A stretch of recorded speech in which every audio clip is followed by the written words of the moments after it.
পশ্চিমবঙ্গে নির্বাচন হবে আর রক্তপাত হবে না, এটা কি তৃণমূল কংগ্রেস চায়?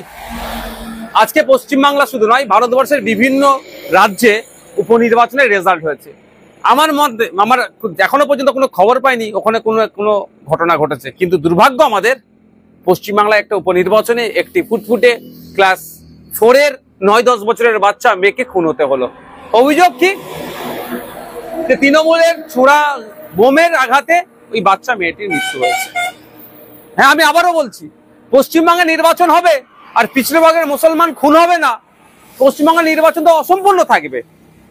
মুসলমানদের শিক্ষাতে ক্রমশ পিছিয়ে রাখার কারণ এটাই তো, মারামারি করবে, হানাহানি করবে, মরবে, মারবে, জেল খাটবে, ধ্বংস হবে। এই জন্যই মুসলমানকে রেখেছে, ভোটার হিসাবেই রেখেছে।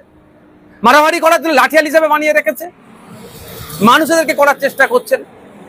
আমরা যারা এর বিরুদ্ধে কথা বলি ওই জন্য আমাদেরকে দোষারোপ করা হয়। এই যে ঘটনা ঘটেছে, রাজ্য সরকারকে প্রকাশ্যে ক্ষমা চাওয়া দরকার।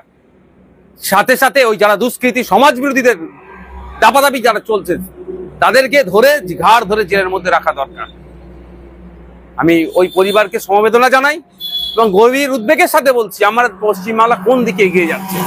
সামান্য একটা উপনির্বাচন, এখানেও যদি খুন হতে হয়, এখানেও যদি হিংসা হয়, তাহলে 2026-এর নির্বাচন কিভাবে হবে?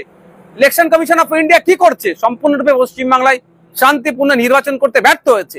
আমি আশা করবো এর থেকে শিক্ষা নিয়ে আগামী দিনে 2026 নির্বাচন আসছে, শান্তিপূর্ণভাবে নির্বাচন করবে।